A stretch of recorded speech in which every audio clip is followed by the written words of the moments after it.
Hello दोस्तों, क्या हाल है आपका। पिछले एपिसोड में आपने देखा कि कैसे हमने चाल, साजिश और समझौतों के जरिए मराठा पर कब्जा कर लिया था। लेकिन दोस्तों, दक्षिण भारत में एक और ऐसा ही सत्ता है जो अंग्रेजों की आंखों में आंख डालकर खड़ा है, यानी कि मैसूर। वहां सत्ता सिर्फ कागजों से नहीं चलती है, वहां तलवारें बोलती हैं, तोपें गरजती हैं और शासक ऐसे हैं जो अंग्रेजों को सीधी चुनौती दे रहे हैं। कौन सी गलती, कौन सी साजिश और कौन सा युद्ध मैसूर के पतन की वजह बन जाएगा। आज के इस एपिसोड में हम यही तो देखने वाले हैं। हम देखेंगे एंग्लो मैसूर युद्ध, हैदर अली से लेकर टीपू सुल्तान तक की कहानी और वो पूरा खेल जिसने दक्षिण भारत की सबसे ताकतवर सत्ता को इतिहास बना दिया। अगर आप इतिहास को सिर्फ समझना नहीं देखना भी चाहते हैं तो यह वीडियो अंत तक देखना, मजा आ जाएगा। तो चलिए इतिहास के इस सफर में मेरे साथ बने रहिए, आपको हर पल रोमांचित कर देगा। मैसूर की कहानी को समझने के लिए हमें थोड़ा पीछे जाना पड़ेगा। मैसूर कोई साधारण रियासत नहीं थी, ये वही भूमि थी जहां कभी विजयनगर साम्राज्य की गूंज सुनाई देती थी। 1565 में तालीकोटा के युद्ध के बाद विजयनगर का पतन हुआ और उसी पतन की विरासत से मैसूर धीरे धीरे उभर कर सामने आया। नाम मात्र के लिए मैसूर मुगल साम्राज्य का हिस्सा बना, लेकिन असल सत्ता यहां वोडियार वंश के हाथों में थी। 18वीं सदी तक आते आते मैसूर दक्षिण भारत की सबसे संगठित और शक्तिशाली शक्ति बन गया। मैसूर का प्रशासन और शक्ति का उभार। 1734 से 1766 तक मैसूर पर चिक्का कृष्णराज वोडियार का शासन था। राज्य की कमान दो हिस्सों में बटी थी। राजस्व नजीराज संभालते थे और सेना की जिम्मेदारी देवराज के पास थी। लेकिन यहीं से कहानी एक नया मोड़ लेती है। 1721 में जन्मा एक साधारण सैनिक जो घुड़सवार के रूप में सेना में आया था, अपनी काबिलियत के दम पर 1760 तक मैसूर का सैन्य प्रमुख बन गया। ये कोई और नहीं बल्कि हैदर अली था।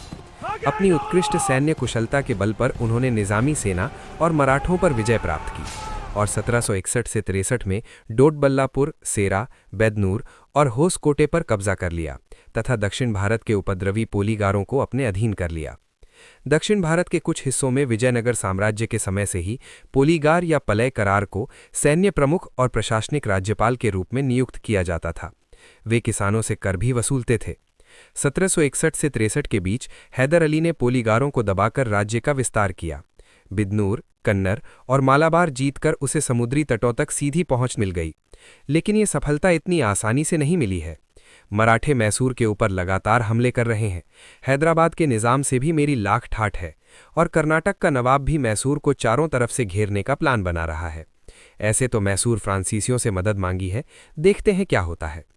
आप कुछ बातें याद रखना, जैसे कि डिंडे उल में तोपखाने की फैक्ट्री बनाई, आधुनिक आर्टिलरी का प्रयोग करना शुरू किया और मैसूर ने ही यूरोपीय सैन्य तकनीक से अपनी सेना को तैयार करना शुरू किया था।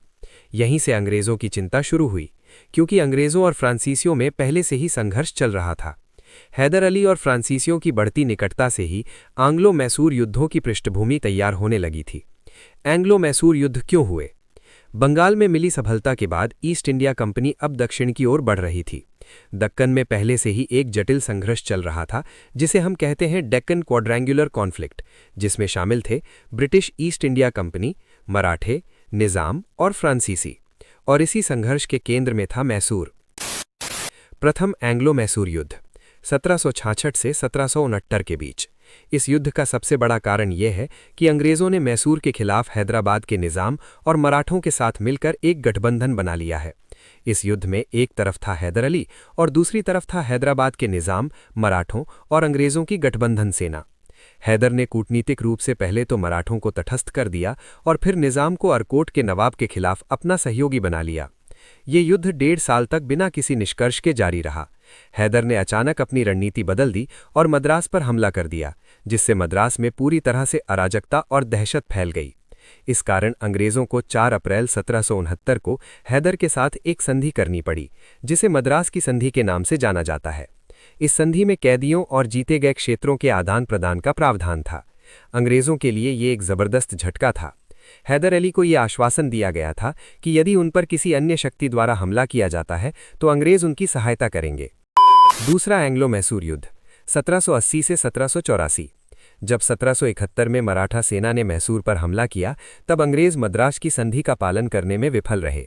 मैसूर के लिए ये तो सीधा विश्वासघात है, इसके अलावा हैदर अली ने पाया कि सेना की तोपों, साल्ट पीटर और सीसे की आवश्यकताओं को पूरा करने के मामले में फ्रांसीसी अंग्रेजों से अधिक संसाधन संपन्न थे। परिणाम स्वरूप उसने मालाबार तट पर स्थित फ्रांसीसी कब्जे वाले माहे पोर्ट के माध्यम से मैसूर में फ्रांसीसी युद्ध सामग्री का आयात शुरू कर दिया। दोनों के बीच बढ़ती दोस्ती ने अंग्रेजों के लिए चिंता पैदा की। परिणाम स्वरूप अंग्रेजों ने माहे पर कब्जा करने का प्रयास किया, जो हैदर अली के संरक्षण में था। युद्ध शुरू होने से पहले हैदर अली ने फिर से अपना रणनीतिक दिमाग लगाया और जैसे तैसे करके मराठों और निजाम को इस बार अपनी तरफ कर लिया। 1780 में वॉरेन हेस्टिंग्स ने माहे पर कब्जा कर लिया। हैदर अली, मराठों और निजाम के गठबंधन ने कर्नाटक पर हमला किया और आरकोट पर कब्जा कर लिया तथा बड़ी आसानी से 1781 में कर्नल ब्रेथवेट के नेतृत्व वाली अंग्रेजी सेना को पराजित किया। मगर इसी बीच फिर एक विश्वासघात हुआ। मराठों और निजाम की सेना मौका देखकर अंग्रेजों की तरफ हो गई। हैदर अली अकेला रह गया, लेकिन निडर हैदर ने अंग्रेजों का बहादुरी से सामना किया और नवंबर 1781 में पोर्टोनोवो, परंगीपेटाई, तमिलनाडु में उसे पराजय का सामना करना पड़ा। इस हार के बाद लेकिन हैदर अली शांत नहीं बैठा। उसने अपनी सेनाओं को फिर से संगठित किया और अंग्रेजों को हराकर उनके कमांडर ब्रेथवेट को बंदी बना लिया। हैदर अली ने हारी हुई बाजी को फिर से पलट दिया। अंग्रेजों और उनके पक्षधरों की अच्छी किस्मत या फिर भारतीयों की बुरी किस्मत कि हैदर अली की 7 दिसंबर 1782 को कैंसर से मृत्यु हो गई। उनके पुत्र टीपू सुल्तान ने 1 वर्ष तक युद्ध जारी रखा, लेकिन कोई सकारात्मक परिणाम नहीं निकला। एक अनिर्णायक युद्ध से तंग आकर दोनों पक्षों ने शांति का विकल्प चुना और मार्च 1784 को मैंगलोर की संधि हुई, जिसके तहत दोनों पक्षों ने एक दूसरे से छीने गए क्षेत्रों को वापस कर दिया। अगले युद्ध की कहानी समझने से पहले हमें उस महान योद्धा के बारे में जानना होगा जिसे इतिहास ने मैसूर का शेर कहा है, यानी टीपू सुल्तान। टीपू सुल्तान केवल एक वीर योद्धा ही नहीं थे, बल्कि अपने समय के सबसे सुशिक्षित और दूरदर्शी शासकों में से एक थे। फारसी, कन्नड़ और उर्दू जैसी भाषाओं में धारा प्रवाह थे, जिससे स्पष्ट होता है उनका व्यक्तित्व केवल युद्ध भूमि तक सीमित नहीं था, बल्कि ज्ञान और प्रशासन में भी उतना ही सशक्त था। टीपू सुल्तान ने अपने पिता हैदर अली की तरह ही एक कुशल, अनुशासित और आधुनिक सैन्य बल के निर्माण और उसके रखरखाव पर विशेष ध्यान दिया। उन्होंने मैसूर की सेना को यूरोपीय मॉडल पर संगठित किया और सैन्य आदेश फारसी भाषा में जारी किए जाते थे। हालांकि सैनिकों के प्रशिक्षण के लिए उन्होंने फ्रांसीसी अधिकारियों की सहायता ली, लेकिन एक बात उन्होंने हमेशा सुनिश्चित की कि फ्रांसीसी कभी भी सत्ता या दबाव समूह के रूप में विकसित न हो सकें। टीपू जानते थे कि सहयोग आवश्यक है, पर नियंत्रण अपने हाथ में रहना उससे भी अधिक जरूरी है। टीपू सुल्तान नौसेना के महत्व से भी भली भांति परिचित थे। उन्होंने 1796 में एडमिरल्टी बोर्ड की स्थापना की और 22 युद्धपोतों तथा 20 बड़े फ्रिगेटों के निर्माण की महत्वाकांक्षी योजना बनाई। इस उद्देश्य के लिए मैंगलोर, वाजिदाबाद और मौलिदाबाद में 3 गोदी स्थलों की स्थापना की गई। यद्यपि उनकी ये योजना पूरी तरह से सफल नहीं हो सकी, लेकिन ये स्पष्ट रूप से दर्शाती है कि टीपू सुल्तान भविष्य की रणनीति और समुद्री शक्ति को कितनी गहराई से समझते थे। वे विज्ञान और प्रौद्योगिकी के भी महान संरक्षक थे और उन्हें भारत में रॉकेट तकनीक का अग्रदूत माना जाता है। टीपू सुल्तान ने न केवल युद्ध में रॉकेटों का प्रयोग किया, बल्कि उनके संचालन और उपयोग को समझाने वाली एक सैन्य नियमावली भी लिखी। यही तकनीक आगे चलकर यूरोप तक पहुंची और आधुनिक युद्ध प्रणाली के विकास में सहायक बनी। इसके साथ ही उन्होंने मैसूर राज्य में रेशम उत्पादन को बढ़ावा देने में भी अग्रणी भूमिका निभाई, जिससे राज्य की अर्थव्यवस्था को मजबूती मिली। राजनीति और कूटनीति के क्षेत्र में भी टीपू सुल्तान असाधारण थे। वे लोकतांत्रिक मूल्यों और आधुनिक विचारों से प्रभावित थे। 1797 में उन्होंने सेरिंगापट्टनम में फ्रांसीसी सैनिकों द्वारा जैकोबिन क्लब की स्थापना का समर्थन किया। इतना ही नहीं, टीपू सुल्तान स्वयं इस जैकोबिन क्लब के सदस्य बने और उन्होंने स्वयं को नागरिक टीपू कहलाने की अनुमति दी। इसी क्रम में उन्होंने सेरिंगापट्टनम में स्वतंत्रता का वृक्ष भी लगाया, जो ये दर्शाता है कि टीपू सुल्तान केवल एक शासक नहीं, बल्कि स्वतंत्रता, समानता और आधुनिक राजनीतिक विचारों के समर्थक भी थे। दोस्तों, अब आप समझ सकते हैं कि जब ऐसा खतरनाक शासक अंग्रेजों के विस्तारवादी रास्ते में खड़ा हुआ तो टकराव होना तय था। तीसरा, एंग्लो मैसूर युद्ध 1790 से 92। दोस्तों, मैंगलोर की संधि के बाद ये उम्मीद की जा रही थी कि अब मैसूर और अंग्रेजों के बीच टकराव थम जाएगा, लेकिन हकीकत इससे बिल्कुल उलट थी। मैंगलोर की संधि टीपू सुल्तान और अंग्रेजों के बीच के संघर्षों को सुलझाने के लिए पर्याप्त नहीं थी, क्योंकि दोनों ही दक्कन में अपनी अपनी राजनैतिक सर्वोच्चता स्थापित करना चाहते थे। टीपू सुल्तान एक मजबूत और स्वतंत्र मैसूर राज्य की कल्पना कर रहे थे, जबकि ईस्ट इंडिया कंपनी पूरे दक्षिण भारत पर अपना प्रभुत्व जमाने की तैयारी में थी। ऐसे में टकराव केवल समय की बात था। तीसरे एंग्लो मैसूर युद्ध की तत्काल वजह तब बनी जब टीपू सुल्तान ने त्रावणकोर पर आक्रमण किया। त्रावणकोर अंग्रेजों का सहयोगी राज्य था और ईस्ट इंडिया कंपनी के लिए काली मिर्च का एकमात्र प्रमुख स्रोत भी था। समस्या तब और गहरी हो गई जब त्रावणकोर ने कोचिन राज्य से डचों से जलकोत्तल और कन्ननौर जैसे क्षेत्र खरीद लिए। ये क्षेत्र टीपू सुल्तान की जागीर माने जाते थे, इसीलिए टीपू ने इसे किसी भी कीमत पर स्वीकार करने को तैयार नहीं हुए। जैसे ही टीपू सुल्तान ने त्रावणकोर पर हमला किया, अंग्रेज खुलकर मैदान में उतर आए और उन्होंने त्रावणकोर का समर्थन करते हुए मैसूर पर आक्रमण कर दिया।